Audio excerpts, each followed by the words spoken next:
Hello. In this second demonstration, what we're going to look at is the calibration of an RTD transmitter. This is the white device on the table here.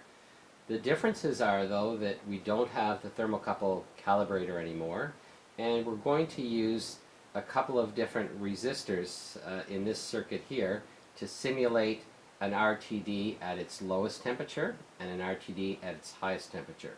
We still have everything else pretty much the same. You see the 250 ohm resistor that's going to convert the current, the 4 to 20 milliamp current, to a range of 1 to 5 volts that'll be displayed on the meter. So all that's the same. We're still connected to a 24 volt power supply, but the only difference is that we're using this RTD transmitter. So here we have the transmitter, and this type is a transmitter for RTDs. It's white in color, and if you recall, the thermocouple is yellow in color.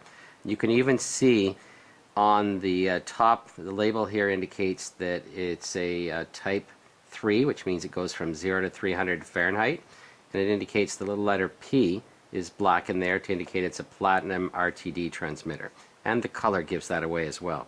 Now down at the bottom here you'll see the name. It's a TX92A-3. You will have a data sheet that you can look up the information for that.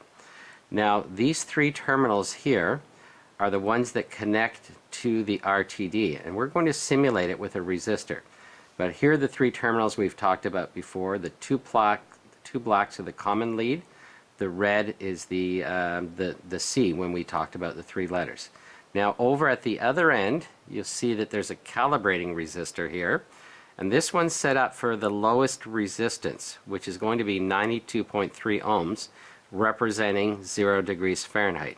Now we've connected the two black wires because we're not using a real RTD, we're simulating it with a resistor. So this end and this end are connected back to this device. Now if I just flip this over a little bit, you'll notice the letters on here indicate in minus, in plus, and M. Those are the three connection points for the RTD. So make sure you've wired it up just the way I have it in this diagram. And we'll start with the 92.3 ohm resistor. Alright, now I'll take you through the steps of actually calibrating the device. And I know it's out of calibration right now because I'm simulating the low end with a 93 ohm resistor, and it's not reading 1 volt as you can see on the meter, which it should be at its lowest temperature of 0 degrees. And I'm going to be simulating the highest temperature with a 150 ohm resistor.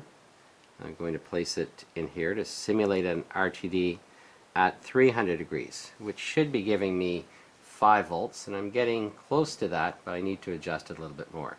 Now normally you want to start with the 0 input, so back to the other resistor, and I will be going back and forth quite a few times until it's calibrated. So I'm going to start at the 0 temperature reading. A 93.1 ohm resistor represents 0 degrees Fahrenheit, and I'm going to adjust the 0. And the 0 is this tiny opening here. I'm just going to move the wires out of the way so you can see that. And so I'm going to adjust it until I get 1 volt in the meter. So I'm going to have to go counterclockwise. And if you look at the meter, it'll eventually make it to 1. You don't have to be perfect on the first couple of tries. So that's good enough for about 1 volt. I'll have to switch to the high end temperature. So we're simulating 300 degrees with this resistor.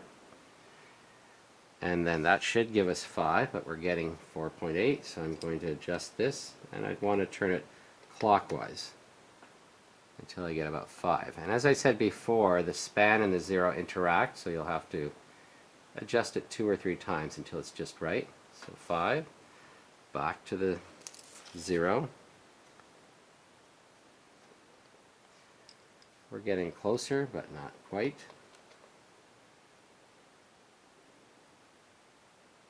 Okay, that's good. I'm back to the high limit. And we're almost there.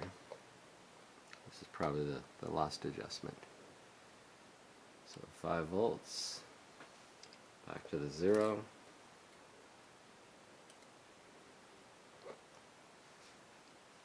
And that's going to be good enough for now. Okay, so what we've done there is I've put in the resistor that's representing 0 degrees, adjusting the 0, putting in a resistor that represents 300 degrees, and adjusted the span. And we went back and forth a couple of times till we're about within 1%, and this is very close, so that's good enough for this point in time.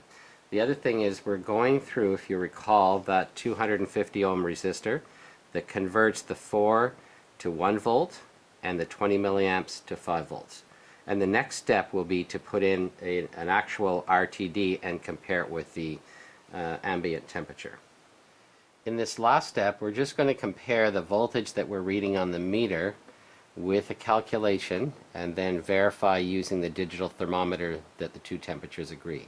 So to begin with, I'm getting 0.94 volts, or sorry, 1.94 volts. So I'm going to subtract 1. So 0.94 divided by 4, because that's our range in voltage, gives me that fraction. Then I'm multiplying it by the span of the RTD transmitter, so times 300. And so that's my temperature, 70.5. And I'm going to compare it with the digital thermometer, which I have down here. And it's currently showing me 70.7 degrees Fahrenheit.